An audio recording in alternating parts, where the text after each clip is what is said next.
काल सरकारने अतिशय महत्त्वाचा आणि मोठा निर्णय घेतलेला आहे. काय तुमचं या संदर्भात म्हणणं आहे? सगळ्यात अगोदर तर मी देशातल्या आणि महाराष्ट्रातल्या सगळ्या जनतेला राज्याभिषेक सोहळ्याच्या निमित्तानं खूप मनापासून सगळ्या जनतेस शुभेच्छा देतो. आणि आपण जे आत्ता विचारलं की काल सरकारनं निर्णय घेतले, काल काल घेतले, परवा घेतले, 4 दिवसापासून लगातार सरकार सारखे मराठा समाजाच्या बद्दलचे निर्णय घेत आहे. त्याबद्दल आम्ही त्यांचं मनापासून आभार मानतोय, त्यांचं मनापासून कौतुक करतोय. कालसुद्धा ओबीसी प्रमाणे मराठा समाजाला सवलती लागू केल्यात. त्याच्यामध्ये फीसमध्ये अनेक विषयात पोरांचे त्याच्यातही मदत आमच्या मराठा समाजाच्या विद्यार्थ्यांना नक्की होणार आहे. त्याच्यामध्ये मेडिकल, इंजिनिअरिंग हे सुद्धा विषय, कम्प्युटरचे सगळे विषय सरकारने घेतले असतील या सवलतीमध्ये तर चांगलीच गोष्ट आहे, त्याबद्दलही काही वाद नाही. नसता नुसते असं पण सवलतीमध्ये होऊ नये की दुसऱ्या सवलती मिळाल्या आणि मुख्य शिक्षण जे मुख्य प्रवाह जे त्यातच पोरं यायला पाहिजे, तर ते येत नाही येत असं व्हायला नको. उच्च शिक्षणात, वैद्यकीय शिक्षणात, या सगळ्या शिक्षणात पोरांनाही सवलती मिळाल्या पाहिजेत, या भूमिकेत सरकारनं यावं. परंतु काल त्यांनी जो निर्णय 4-5 दिवसात घेतलेत, बलिदान गेलेल्या कुटुंबांच्या नोकऱ्याचा विषय घेतला त्यांनी. त्यातमध्ये सुद्धा GR MIDCच्या माध्यमातून काढण्यात आला. आमचे उदय सामंत साहेब असतील, आपले लाड भाऊ असतील, विखे पाटील साहेब असतील, देवेंद्र फडणवीस साहेब असतील, यांनी तोही GR काढला.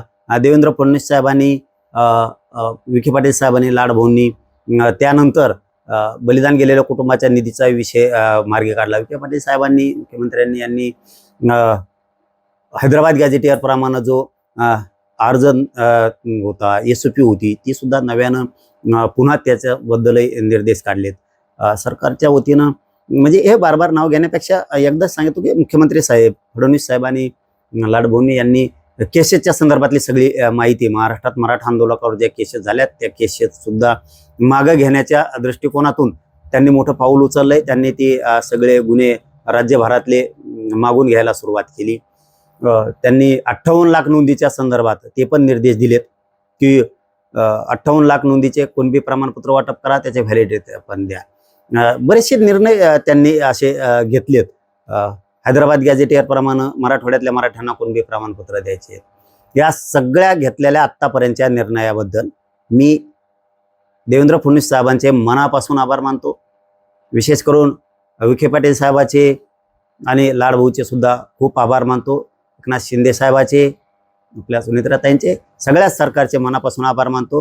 त्याच्यात खूप मरमर केली गेली ते लाडभाऊकडून आणि आपल्या विखे पाटील साहेबाकडून, त्यांचंही मनापासून खरंच आभार मानतो. आणि मुख्यमंत्र्यांनी, देवेंद्र फडणवीस साहेबांनी असंच समाजाचं काम करावं. हा मराठा समाज तुम्हाला कधीही विसरणार नाही.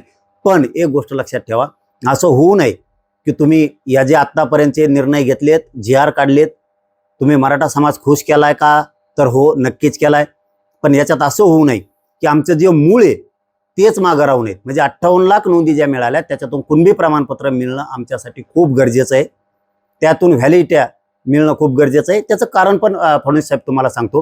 कारण तुम्ही मराठा समाजाच्या पोरांच्या भावना समजून घेताल ही अपेक्षा मी ठेवतोय.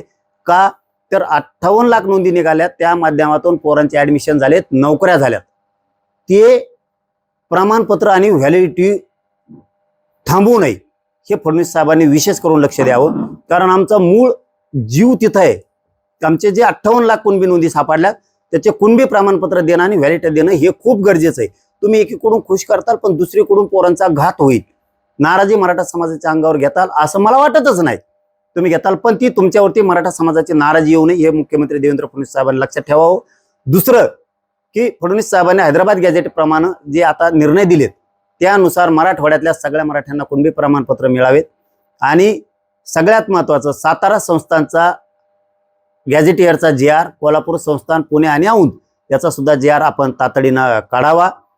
आम्ही फडणवीस साहेब खरंच मनापासून तुमचं कौतुक केलंय आणि मनापासून तुमचा आभार सुद्धा मानतो. पण या पुढच्या गोष्टी सुद्धा आपण मराठा समाजाच्या पोराच्या दृष्टिकोनातून लक्षात ठेवाव्यात की खूप पोरांना आता पाठीमागं सुद्धा आणि आता जूनमध्ये सुद्धा, आता 15 तारखेपासून ॲडमिशन सुरू होते, खूप पोरांनी कुणबीमधून प्रमाणपत्र मिळाल्यामुळे ॲडमिशन घेतलेत, नोकऱ्यात गेलेत.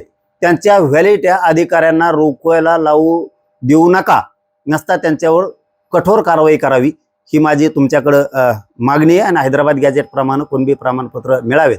विशेष करून आणखीन एक की मराठा समाजासाठी स्वतंत्र मंत्रालय स्थापन करण्याची आपण जी मागणी केली होती त्याला मुख्यमंत्री साहेबांनं रात्री मान्यता दिली. त्याबद्दल मुख्यमंत्री देवेंद्र फडणवीस साहेबांचं आणि आपल्या विखे पाटील साहेबांचं, लाडभाऊचं मनापासून आभार मानतो की ते आता स्वतंत्र मराठा समाजाला प्रश्न मांडण्यासाठी, त्यांच्या अडीअडचणी मांडण्यासाठी मंत्रालय हक्काचं होतंय. त्याला बजेटही राहील, मागता येईल आणि मराठा समाजाच्या राज्यभरातल्या आरक्षणाच्या व्यतिरिक्त दुसऱ्या अडीअडचणी सांगण्यासाठी खूप मोठं एक उपलब्धी झाली. खूप मोठं आधार मराठा समाजाला त्या मंत्रालयाच्या निमित्तानं होणार आहे, कारण त्याचे कक्ष प्रत्येक कलेक्टर ऑफिसला राज्यभरात राहणार आहेत. मराठा समाजासाठी ही सोपी गोष्ट नाहीये. 70 वर्षात मराठा समाजासाठी मंत्रालय झालं नव्हतं. ते मराठा समाजाला स्वतंत्र मंत्रालयाची मान्यता आपल्या सरकारच्या वतीनं देण्यात आली. त्याबद्दल देवेंद्र फडणवीस साहेबांचं खरंच मनापासून कौतुक करतो. पण हे कौतुक असंच राहावं, असाच मराठा समाज खुश राहावा, असेच आपण सरकारने कामं करावेत, एवढीच आमची अपेक्षा आहे. पण अपेक्षेचा भंग होऊ नये हे लक्षात असू द्या, कारण आमची मूळ मागणी 58 लाख कुणबी नोंदी सापडल्या, त्याचे कुणबी प्रमाणपत्र देणं आणि त्याचे व्हॅलिटी देणं, हे हैदराबाद गॅझेटियरचा GR निघालाय. त्या GR प्रमाणे मराठवाड्यातला मराठा समाज कुणबी म्हणून मराठा समाजाला कुणबी प्रमाणपत्र मिळावेत ही आमची मूळ मागणी. त्याचे व्हॅलिटी पण मिळाव्यात, तीही आमची मूळ मागणी. याकडे सरकारनं लक्ष ठेवावं आणि सातारा संस्थांचं, कोल्हापूरचं आणि हैदराबाद, पुणे आणि औंध गॅझेटियरचा GR निघावा ही सुद्धा आमची मूळ मागणी. नसता सरकार असं गाफील राहील एखाद्या वेळेस की आम्ही मराठा समाजाला या गोष्टीला मंजुऱ्या दिल्या, GR काढलेत म्हणून मराठा समाज खुश राहील, 100% खुश राहील. पण या सुद्धा मागण्यावरती लक्ष ठेवावं. 58 लाख नोंदी, हैदराबाद गॅझेट आणि सातारा संस्थांचं गॅझेटियर, तुम्ही गैरसमाजात राहू नका. मराठा समाज कायमस्वरूपी खुश ठेवायचा असेल आणि सरकारची पाठ थोपटून घ्यायची असेल तर या सुद्धा मागण्या आपण येत्या काळात पूर्ण मान्यता देऊन त्याला अंमलबजावणी करावी. आम्ही 100% तुमच्यावरती खुश राहू. मराठा समाज 100% तुमच्यावरती फुलं टाकणार. सगळ्या मागण्याची अंमलबजावणी द्यावी ही माझी सरकारला विनंती आहे. पुन्हा एकदा देवेंद्र फडणवीस साहेबाचे, दोन्ही उपमुख्यमंत्र्याचे आणि विशेष करून विखे पाटील साहेबांच्या, लाडभाऊचे मनापासून आभार मानतो.